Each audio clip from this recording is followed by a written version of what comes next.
টানা বৃষ্টিতে ধসে পড়ল বাঁকুড়ার ওন্দা থানার কাটাবাড়ি পঞ্চায়েতের আগরদা গ্রামের এক মাটির দোতলা বাড়ির অংশ। বাড়ির ভেতরে থাকা 25 জন সদস্য অক্ষত অবস্থায় বেরিয়ে এলেও চাপা পড়ল গবাদি পশু, আহত হয় কয়েকটি। বিজেপি বিধায়ক অমরনাথ শাখার দাবি, বাড়ির মালিক বিজেপি বুথ সভাপতি হয় বাংলার আবাস যোজনার বাড়ি পাননি। অভিযোগ, রাজনৈতিক কারণে সরকারি বাড়ি থেকে বঞ্চিত হওয়ায় বিপদে পড়তে হয়েছে। প্রশাসনের তরফে এখনো কোনো সরকারি প্রতিক্রিয়া মেলেনি।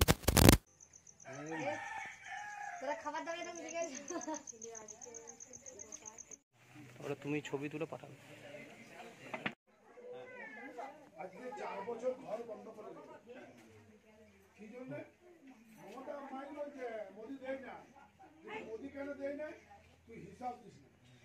তোকে 42 লক্ষ ঘর দিয়েছে, তুই সেই ঘরে যে টাকা পেয়েছিস তার হিসাব দিস। তোকে মাটি কাটার টাকা দিয়েছে, যে মাটি কাটা হয়ে যাবে যারা পাবে তাদের হিসাব দিস না। এই জন্যই তো লোকগুলো যে 4 বছর দিয়ে এই এত জায়গা থেকে বঞ্চিত। কে দায়ী? মোদিদের। বসবাস করতে হয়।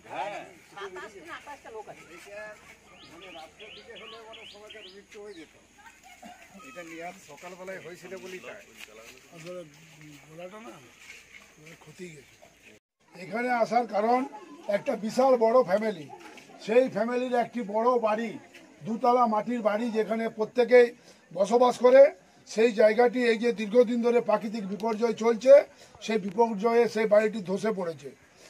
গতকাল বিডিও সাহেব এসেছিলেন এই মোবাইলের মাধ্যমে, এবং ওনাকে ডাইরেক্ট আমি ফোন করে বলবো যে যত তাড়াতাড়ি আর্থিকভাবে তাদেরকে সহযোগিতা করে তাদের বাড়িটি এবং ছেলে মেয়েরা যাতে ভালোভাবে বসবাস করতে পারে, তার জন্য ওনার কাছে আবেদন জানাবো। উনি এসেছেন, সচক্ষে দেখে গেছেন, এটা আমাদের খুব ভালো লাগলো। যাতে এই পরিবারগুলি সব দিক থেকে সহযোগিতা পায় তার আবেদন ওনাকে জানাচ্ছি।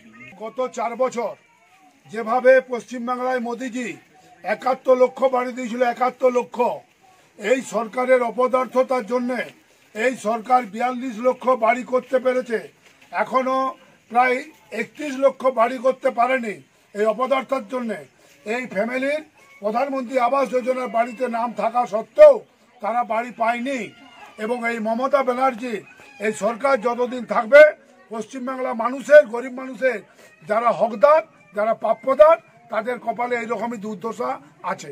কারণ দেখতে পাচ্ছেন এই প্রাকৃতিক বিপর্যয়ে শুধু গ্রাম বাংলায় নয়, কলকাতার বুকেও সাধারণ মানুষকে সাঁতার কাটতে হচ্ছে। আজকে লন্ডন গোটা জলে ডুবে গেছে পশ্চিমবাংলায়।